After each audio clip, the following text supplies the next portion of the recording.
জনাব তারেক রহমানের নেতৃত্বে আমরা আন্দোলন সংগ্রাম করেছি বাক স্বাধীনতার জন্য, গণতন্ত্রের জন্য, ভোটাধিকারের জন্য এবং মানবাধিকারের জন্য।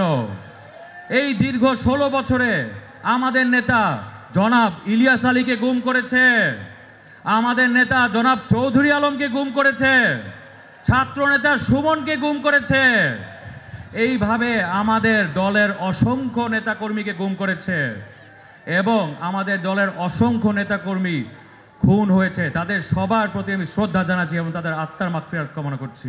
আমরা এতদিন আন্দোলন সংগ্রাম করেছি বাক স্বাধীনতার জন্য, গণতন্ত্রের জন্য, ভোটাধিকারের জন্য এবং মানবাধিকারের জন্য।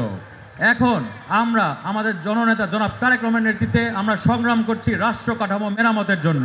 31 দফার মধ্যে একটা গুরুত্বপূর্ণ পয়েন্ট, যেখানে আমাদের নেতা জনাব তারেক রহমান বলেছেন বাংলাদেশের আমার কামরাঙ্গীরচর ঢাকা 2 আসন এবং বাংলাদেশের প্রত্যেকটি পরিবারের জন্য একটা ফ্যামিলি কার্ড আমরা ইনশাল্লাহ দেশ পরিচালনা করলে দিব। সেই ফ্যামিলি কার্ডটা কিন্তু ভাই আমার পুরুষ ভাইদের নামে হবে না, কিন্তু সেটা হবে আমার মা বোনদের নামে। সেই পরিবারে আমার মা বোনদের নামে হবে এবং সেই পরিবারে মা বোনরা ওই ফ্যামিলি কার্ড দিয়ে আপনারা খাদ্য সামগ্রী উঠাতে পারবেন। ঠিক আছে, আমরা আধুনিক ও যুগোপযোগী যুব উন্নয়ন নীতিমালা প্রণয়ন করব, যেখানে স্বাস্থ্য, শিক্ষা এবং পুষ্টির প্রতি যথাযথ গুরুত্ব দিয়ে সক্ষম ও কর্মদক্ষ মানব সম্পদ উন্নয়নে প্রয়োজনীয় বিনিয়োগ করা হবে ইনশাল্লাহ। এবং এটা আপনারা সব জায়গায়, বাসা বাড়িতে, পাড়া মহল্লায় এটা প্রচার করবেন যে 1 বছর ব্যাপী বা কর্মসংস্থান না হওয়া পর্যন্ত যেটা আগে হবে সেই সময়কাল শিক্ষিত বেকারদের সহায়তা ভাতা আমরা ইনশাল্লাহ প্রদান করব। এবং ইনশাল্লাহ বিএনপি দেশ পরিচালনা করলে আমরা প্রত্যেকটি পরিবারের জন্য, আমার কামরাঙ্গীরচরের জন্য ঢাকা 2 আসন এবং বাংলাদেশে আমাদের নেতা জনাব তারেক রহমানের নেতৃত্বে আমরা ইনশাল্লাহ স্বাস্থ্যসেবা বিনামূল্যে দিব ইনশাল্লাহ। আমরা আমাদের নেতা জনাব তারেক রহমানকে আহ্বান করব ইনশাল্লাহ এই খোলামোড়া কামরাঙ্গীরচর ব্রিজ আমরা ইনশাল্লাহ করে দেব এবং মুসলিমবাগ ব্রিজটাও আমরা ইনশাল্লাহ করে দিব। এই এলাকায় কামরাঙ্গীরচর ঢাকা 2 আসনে কেউ মাদকে লিপ্ত হতে পারবেন না। আমাদের এলাকায় কোনো মাদক থাকতে পারবে না। যারা মাদকে লিপ্ত তারা আমাদের দল করতে পারবে না। কেউ মানুষের উপরে জুলুম করতে পারবে না।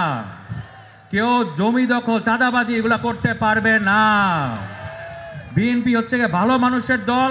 আপনারা ভালো মানুষ, আমরা ভালো মানুষ। অতএব যেখানে অন্যায় অবিচার সেখানে প্রতিবাদ করবেন। কারণ ভাইয়ের একটা কথা মনে রাখবেন, অন্যায় অবিচার যে কোনো জায়গায় হুমকি হয়ে দাঁড়ায় ন্যায় বিচারের জন্য। প্রত্যেকটি জায়গায় যেখানে অন্যায় অবিচার দেখবেন সেখানে প্রতিবাদ করবেন। ঠিক আছে ভাইয়েরা, আমাদের দলের রাজনীতি হচ্ছে জনগণের উন্নয়ন ঘটানো, জনগণের পাশে থাকা এবং জনগণের সেবা করা।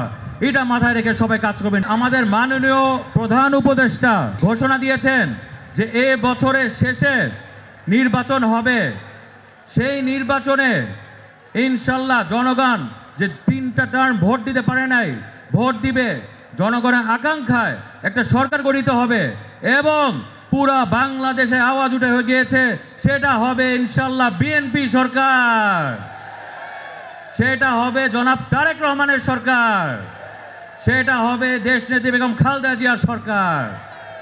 অতএব সবাই ঐক্যবদ্ধ হন, একসাথে হন।